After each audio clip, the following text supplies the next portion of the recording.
to inform you guys of the upcoming season, but not only that, to build my connections, to touch base with them, uh, and let's be honest, to reach out to a bigger audience for myself. I mean, there is something in it for me. I'm doing this for free. Let's be honest here. But point being, you guys know where I'm at with baseball. Come at me, and get back to me. John Jensen says the volume is low. You're getting back some interference. Okay, so let's try to crank it up a little bit. Is that better, everybody? I don't know what the background interference would be, but I know what you mean, though, because there's something definitely going on here. Let's see if this helps. Nope, it's not helping. I don't know what it is. This is going to hurt your ears, guy, real quick.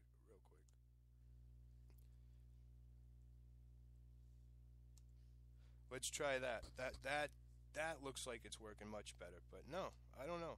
There's something with my bar ever since the phone call ended, but hopefully, I don't know. Let's just get into some college basketball. Yesterday, client plays we had yesterday. What did we have yesterday? We were floating around with the, what day is this? I thought I had it in front of me. What did we have? It wasn't a busy day. We had Wisconsin under. That was an easy one. Then we have Washington minus 12. They're up 24 and 5 minutes left. They blow that lead. We had some smaller conference stuff that sort of went 50-50, although I did say get on Hartford at plus 19. They won the game outright. So it was crazy. Hopefully that's that. But I'm going to get into college basketball now. Hopefully the sound is better. Bunch of matchups today. Like I said, we got one early. I sent out as a free play, Longwood minus 3. It's a 1-point game there. Looking towards the future here, La Tech against Marshall. Not much there in an opinion. You got Illinois going into Maryland. Here's an interesting one, right? Maryland home. What is it? Is it senior night in Maryland? Let's find out. I think it is. I think it's senior night. They're coming off one loss. They've lost 3 of their last 4. The last time they won a game by 15. Ooh, let's go back here. Ohio State 100-65. That was one. 63. That Rutgers, they won by 15. No, they won by 25 at Rutgers. So you have to go all the way back to the beginning of January since they won a game by 15 points. They're just not covering. They're not playing well. Are we going to have their breakout game today? Well, they're playing Illinois, a team that got blown out by Indiana, but they did beat Minnesota in the last one. They also lost by 9 at Wisconsin. They beat Rutgers. They lost by 2 at Northwestern. Keeping it close, even against Iowa at home, keeping it close. I would lean the points here, honestly. Maryland just doesn't do it for me. They really don't. And like I said, it doesn't mean they can't have a huge breakout day. But as a free play, I would definitely lean towards them today, sitting on them. A game that I want to talk about a little bit here. Hi, Brooklyn. Daughter just woke up. All right. Ooh, hold on. What? Yeah. I just got to finish my show, okay? All right, you play for 1 minute. All right, so Cal. Cal going into Arizona. Arizona minus 6. Uh, another team struggling in Arizona, and Cal absolutely on fire, right?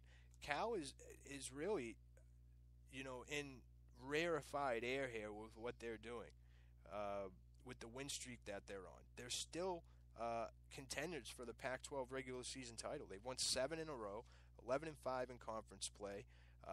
They've never won 8 consecutive. Well, the last time they've won 8 consecutive Pac-12 games was 1960. They've not won 8 consecutive games since 2008. Period. Right? 2 of the best defenses in the Pac-12. Arizona hasn't lost 3 consecutive games since 2012. The last time a team beat Arizona twice in a season, UCLA, actually a few years ago.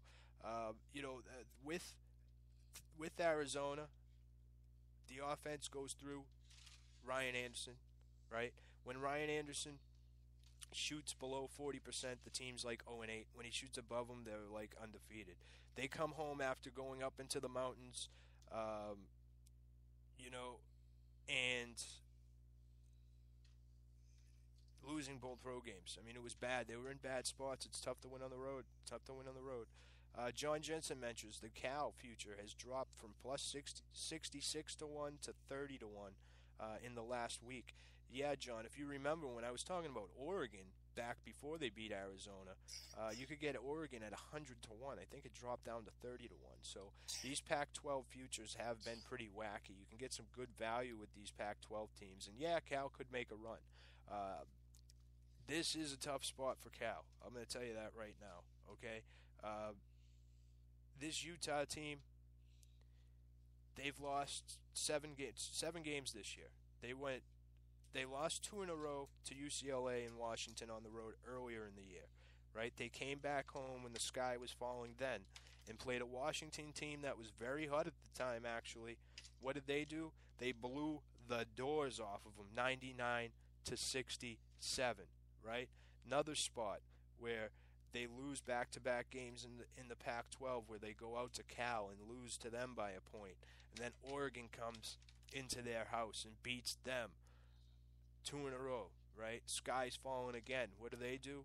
They pound Oregon State by like 20 points.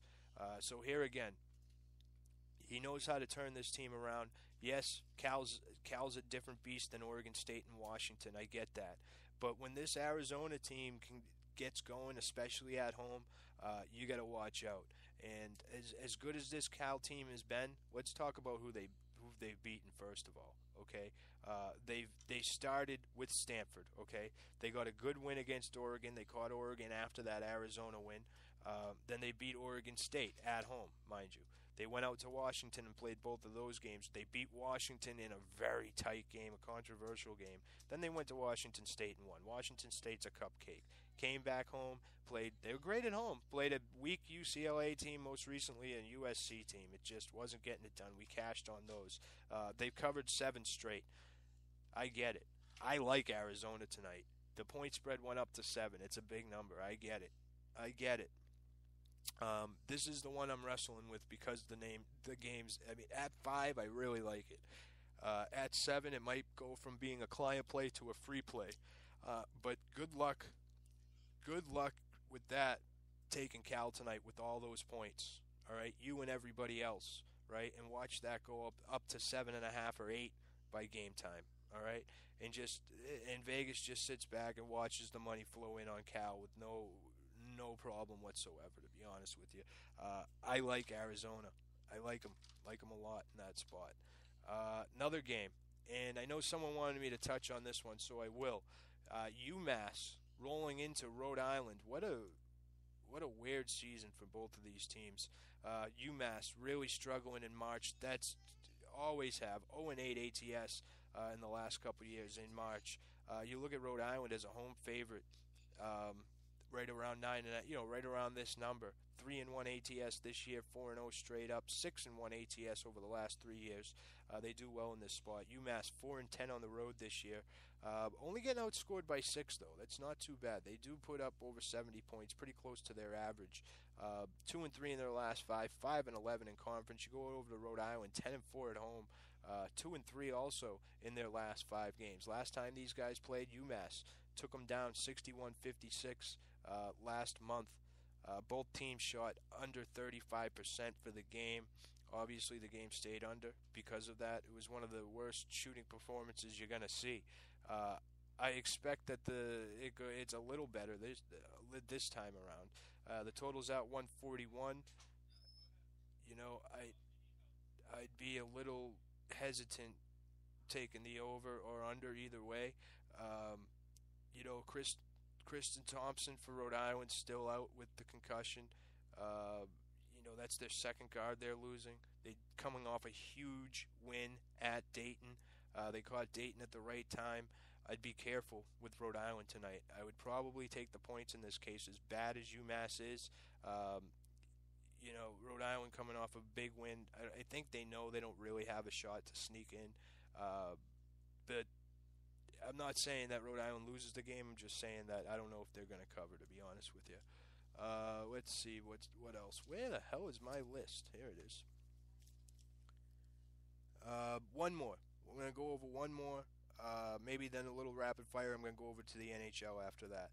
I know we're deep into it already, about 40 minutes into the show, but hey, you know, things take time. Northwestern going into Penn State. Pick 'em. I think Northwestern's up to a 2, shockingly. Both teams, let's face it, not great. Both teams right around, Northwestern 18 and 11. They've played better. I think they have a shot to sneak in. Penn State, though, at home, pretty good at home. 10 and 3 at home this year. Really holding their opponents, 67 points a game. Defense been pretty good. Last 5, defense sort of let up a little bit, but they've played some juggernauts. Northwestern also on the road 5 and 7, only scoring 68 points a game. Their defense also good. You're going to get a slow-paced game here. Last time 71-62, right around the number today. At Northwestern, Penn State went in there and got it done. Northwestern was 3 of 26 from 3 in that game for 11%. 38% from the field. Did not go well for them. They lived by the 3, died by the 3. Penn State, on the other hand, controlled the boards in that game. They're back home today, right? I'm hard-pressed to really think Northwestern's going to go into Penn State and win this game tonight. I really do. They're coming off that home win against Rutgers, but out in Michigan they got hammered out there, lost to Purdue, they lost to Ohio State, they lost to Iowa. You have to go all the way back to January 9th where they played at Minnesota and got the win, and it was Minnesota, mind you. That's their last road win. And like I said, Penn State, not bad at home. I mean, before this loss to Michigan State, they just ran off 3 wins in a row against Iowa, Rutgers, and Nebraska at home. They beat Indiana at home. Think about it. They beat Indiana and Iowa at home recently. I like Penn State in here. Now you're giving me 2 points. I'll take them. I'll bite. I'll take the bait. And we'll see what happens there. So that's that. So talk about taking the points with Illinois, talking about Penn State, talking about Arizona. A couple other ones I've been looking at. Drake. Imagine that. Drake +2. They're at Missouri State in one of the tournament games. You get Niagara, Canisius, all those going on. Not interested in the conference, really. Like I said, we got Longwood going on. We have some futures on this conference. The Florida Gulf Coast against Northern Florida. Northern Florida, number 1 seed in the Atlantic Sun. We'll see how it goes with that one. I think we got it done with Stetson the other day. One I'm looking at tonight maybe is a little play, just as a little shot. Holy Cross at Bucknell. Obviously, Bucknell one of the favorites to win this conference. I actually got a little small future on Navy, but I think I'm going to take Holy Cross here. I'll take a little bit on the spread, but I'm more of a value play here on the money line. I'm going to tell you this, in these conference tournaments, you're going to get a lot of big upsets where you can cash +400, +500, 600, +700 money lines. It happens every year. It's going to happen. And I think maybe Holy Cross can get something going here. The other one that we were riding towards the end of the year, if you guys remember, was VMI. VMI plays tomorrow, but they are gigantic dogs to win that conference. Maybe, take a shot at that. They win a couple games, you could start hedging. So that's that. John Jensen says, I know you love Marquette, but you say they're a year away. Yes, they are +1,000 to win the tourney. Any value at that at all? Also, Ohio State is 500 to 1. Any value there?